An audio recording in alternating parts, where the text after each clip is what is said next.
Guys, so we're now trying to understand slip. So we said there could be lateral slip, which is called as the slip angle, and there could be longitudinal slip. So you know that whenever a wheel tries to move, whenever a wheel tries to rotate. So imagine I'm marking here at this position. Now this is here. So at this point, as it rolls here, by the time it makes one turn, it is up to here. So this is the distance traveled by this wheel in one revolution. So that means if the circumference completely goes from one point to the other, suppose if it repeats the same point on the road, so that distance is the distance traveled by the wheel in one revolution. Now, if the wheel travels the same distance when it rotates, then we call this as zero slip. So that means it's not slipping. Suppose that the wheel starts to slip here. Like this because of heavy acceleration. Then we say that the wheel has actually slipped. So that means this r omega is there. You got this wheel rotating, but the velocity is not there. So that means the wheel has not covered any distance. So in that case, you can see that r omega becomes 0. So slip is 0. Sorry. So here you can say that the slip becomes almost like 0. So that means it's not slipping. So but when this wheel breaks and without rotating, if it covers some distance, then you got this r omega 0, but v is there. So in this case, you got slip which is equal to how much? So you got r omega, but that's in the previous case it was 100%. In this case it is 0%. I think there is a confusion. Okay, like this you can have 100% slip or actually 0% slip depending upon whether you brake. Suppose if you brake and the wheel locks, then it is 100% slip. Okay, like this you have this formula: slip is equal to 1 minus r omega divided by v. So usually when there is no slip, v will be equal to r omega. From the formula, v is equal to r omega. So when there is no slip, so we have this almost as 100%. So the slip is equal to 0. And we'll try to find the relation between longitudinal slip and the tractive force. Now we know that when the wheel rolls like this, there is no slip. Now suppose if the wheel doesn't roll and if it skids, it is 100% slip. But we know that maximum friction, suppose if the vehicle has to go forward, suppose if the vehicle has to produce optimum tractive force, then you need to have a slip which is around 20%. So that means here if we have zero slip, then the tractive force produced is almost equal to 0. But as you actually produce some slip, you will be able to produce more and more tractive force, and it becomes maximum at around actually 20% slip. Again, if you try to slip the wheel more, suppose if you accelerate too much and the wheel starts slipping more than it could gain velocity, then again this tractive effort again falls. So what they would do is that now to produce maximum tractive force, the ECU would always, it would monitor what is the wheel slip, and it would try to see that the wheel slips around 18 to 20%. It is not just for tractive force to produce maximum traction. Even during using ABS, the same thing is being applied. So that means tractive force and braking are exactly opposite. So tractive force, when the vehicle wants to move forward, now the tractive force which is provided to the wheel, it actually takes it forward like this. It actually takes it forward. During braking, you are actually providing reverse torque. So that the braking torque is actually opposite to the wheel torque. Wheel wants to move like this, but you are providing it braking torque which is opposite. So now this braking force again is provided very similar to this. So that means when you brake, now the wheel should skid almost by 18% slip. Only then again this actually provides maximum friction. So instead of this tractive force, you can write this as friction. So it is the relation between the friction and the slip. So whenever you got zero slip, there is zero friction. But whenever you got around 18%, like 18 to 20% of slip, you got the maximum friction. So if you want to accelerate faster, or if you want to brake faster, you should always see that the wheel slips by around 18 to 20%. Then you will have maximum traction or maximum braking. So that is what ABS does. ABS allows you to lock the wheels and skid by around 18 to 20%. And again, once it locks and once it again loses friction, again it allows the wheel to rotate. And the TCO always sees that the wheel is continuously skidding by around how much percent? 18 to 20%. So this is the relation between the slip, longitudinal slip, and the friction. So can you answer this question? Slip in tires is 0, 1. Slip in tires is 0.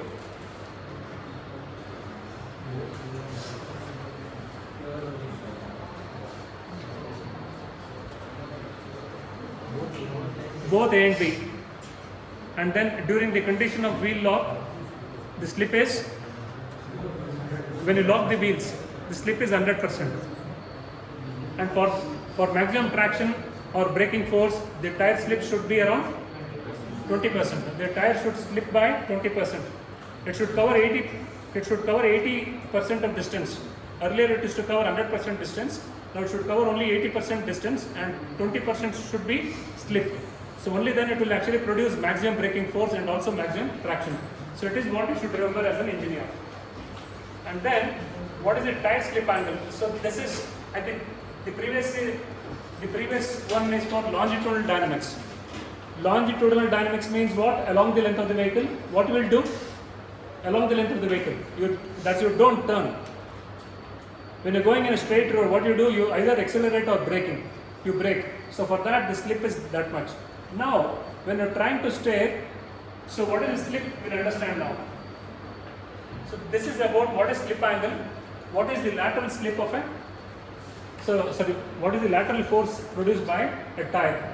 Now you understand in this video, okay, it's been a fantastic video. I'm going to explain about this now. The slip angle is the angle between the direction of the wheel and the direction the wheel moves. So understand? Guys here.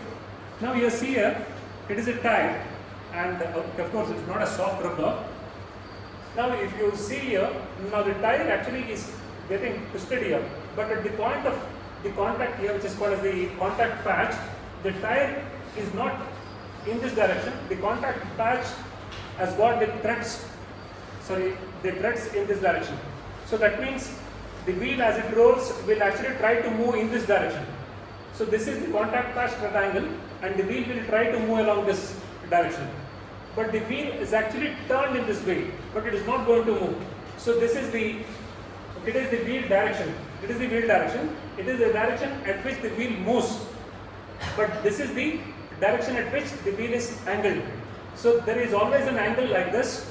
So whenever you are trying to steer, though you are turned around some degree, the vehicle will not move in that angle. It will slightly move a lesser angle. The difference between this is called as the slip angle. Okay, this is because of the twisting of the thread. Because you know that I just said when you're using a tire, it is almost like you are riding on a balloon. It's a balloon below. You are trying to twist the top of the tire, but not the bottom patch. The bottom patch is still attached to the ground. When you twist it, the thread is still in contact with the ground and it doesn't get completely twisted. So because of that, it is at one angle and the tire is at one angle. So therefore, you will have an angle. Now, what is the use of this concept? So let us understand.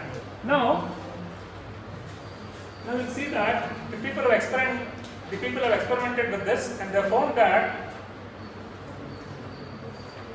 So this is about the cornering force. This actually produces a cornering force.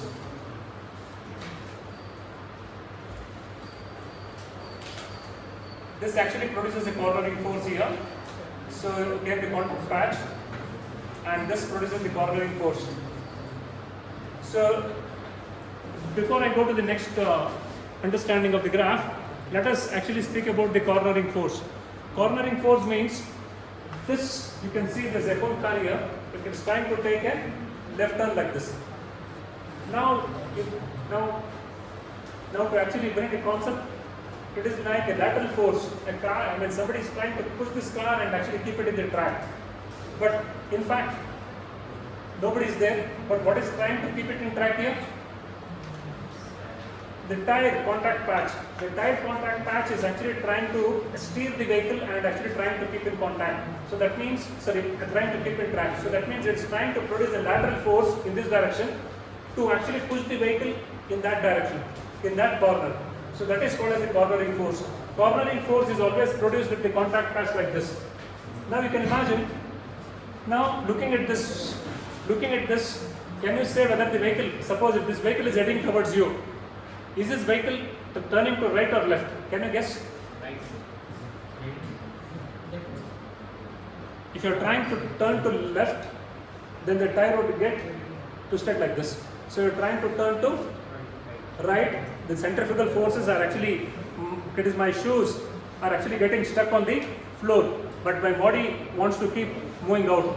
So the upper part of the wheel actually moves out, but the tire is getting stuck here. The centrifugal forces are actually trying to push me outside.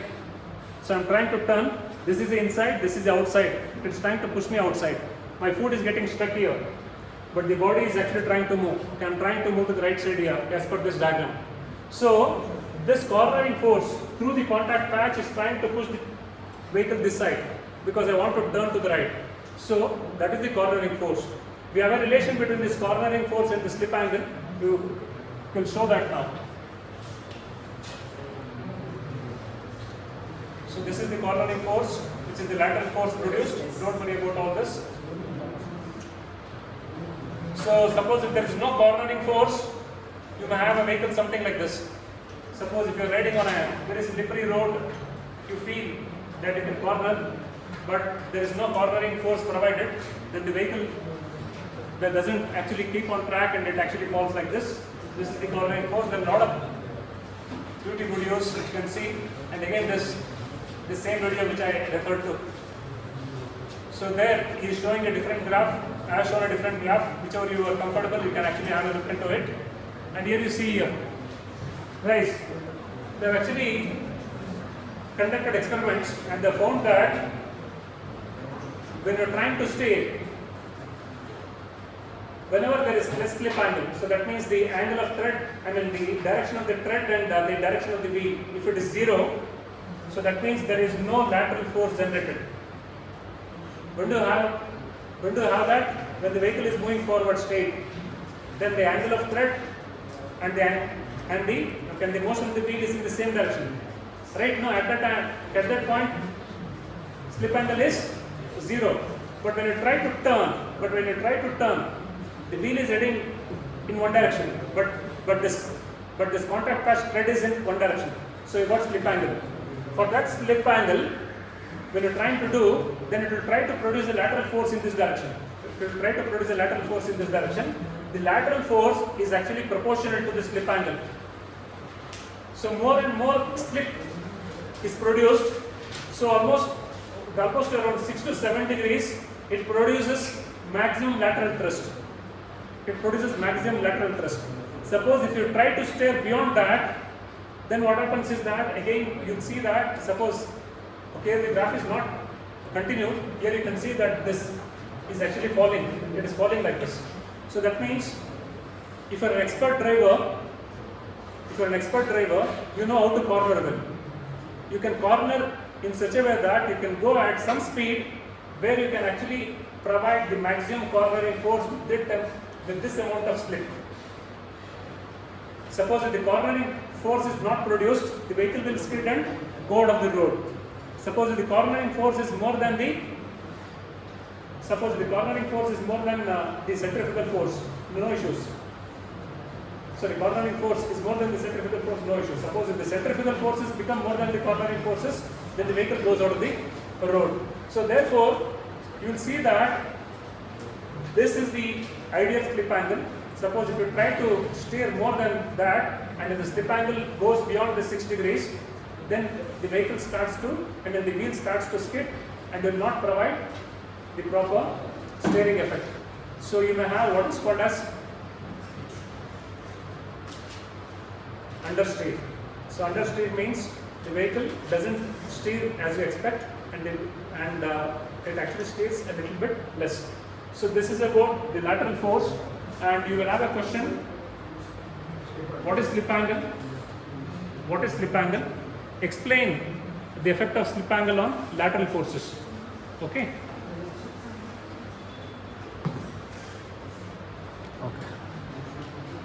Okay, pause. Okay, guys. Now,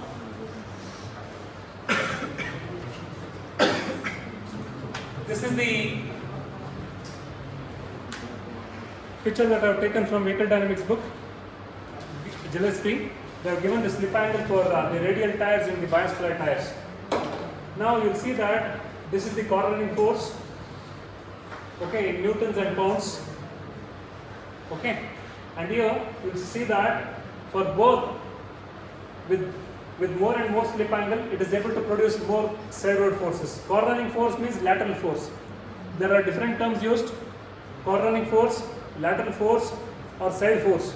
All these forces are acting on the tire to actually change the direction of the vehicle. Okay, so if you are trying to take a turn, you should produce a lateral force that is actually produced by producing different slip angles. So you can produce up to around 6 degrees here, and after that here in this it shows it is still increasing, but in some graphs it is showing that it is falling down. Okay, but here it shows that it is still increasing even after 8 degree or 12 degree. This is from a W. Gillespie book, which was actually published around 50 years back, but maybe the new experiments are showing different results. So they show that the radial tire actually produces more side forces with lesser and less slip angles. Should you have more slip angle or less slip angle? Less slip angle. Now, if this tire is soft, the tire walls are soft, and suppose the aspect ratios are larger, then as you steer this, you will see that this bottom portion, the bottom patch, this contact patch will actually hold on to the tire, but this upper part will rotate like this. So that will produce a larger slip angles. Larger slip angles. It's not good. Okay. Now, because as you steer, even the contact patch also should steer. Suppose if it is not steering, suppose if it is not turning along with the wheel, then it will try to produce larger slip angles. Larger slip angles, as you saw earlier, would actually produce lesser lateral forces. Whereas in the earlier graph, it was falling down like this. That's the new graphs which have been actually given in the scientific research paper these days. Okay, so you should not have a softer tires, because softer tires will produce larger slip angles. Larger slip angles will try to produce lower cornering forces. So we should have the side walls which are actually stiff, and it is the reason why in races they use lower aspect tires, which are called as low profile tires. So can you answer these questions? Slip angle is what?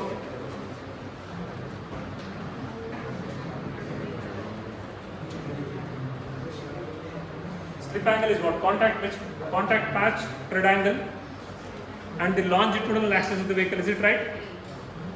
No, it's not with respect to the axis of the vehicle.